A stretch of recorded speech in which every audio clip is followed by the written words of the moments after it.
এবার 2025 আইপিএলে ইডেনে কলকাতা বনাম লখনৌ সুপার জায়ান্টসের ম্যাচ নাও হতে পারে। তবে কারণ কি, চলুন জেনে নিন আজকের এই প্রতিবেদনটি থেকে। এবং আমাদের চ্যানেলে নতুন হলে চ্যানেলটি সাবস্ক্রাইব করে সঙ্গে থাকুন। চলুন শুরু করি। এবার 6 এপ্রিল রামনবমীর দিন ইডেনে কেকেআর বনাম লখনৌ সুপার জায়ান্টসের ম্যাচ রয়েছে। তবে এই ম্যাচের আয়োজক ঘিরে সংশয় দেখা দিয়েছে, কারণ রামনবমীর দিন এই ম্যাচে কলকাতা পুলিশ নিরাপত্তা দিতে পারবেন কিনা তা নিয়ে প্রশ্ন উঠছে।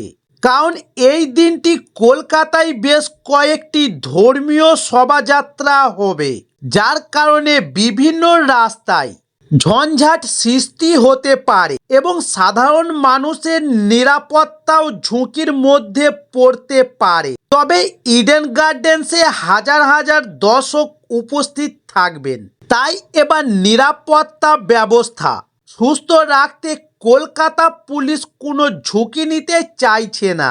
তাই সূত্রে জানিয়েছে কলকাতা পুলিশ ম্যাচের জন্য পর্যাপ্ত নিরাপত্তা দিতে পারবেন না বলেই জানিয়েছেন।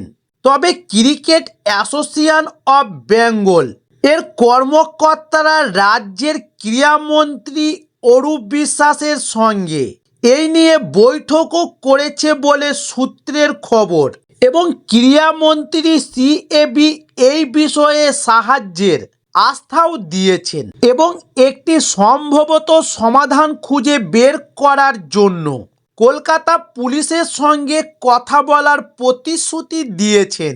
তবে ম্যাচের ভেন্যু বা দিন পরিবর্তন করা জটিল বিষয়, কারণ কেকেআর বনাম লখনৌ সুপার জায়ান্টসের ম্যাচটি নিয়ে বিশেষ আগ্রহ রয়েছে।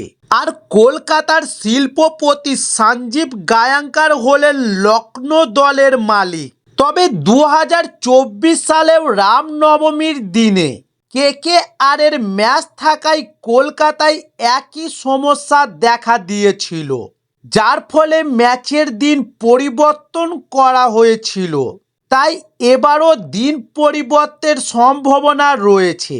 তবে ইতিমধ্যেই কেকেআর তাদের নতুন অধিনায়ক ও সহ অধিনায়ক হিসেবে অজিঙ্ক্য রাহানে এবং ভেঙ্কটেশ আয়ারকে বেছে নিয়েছে।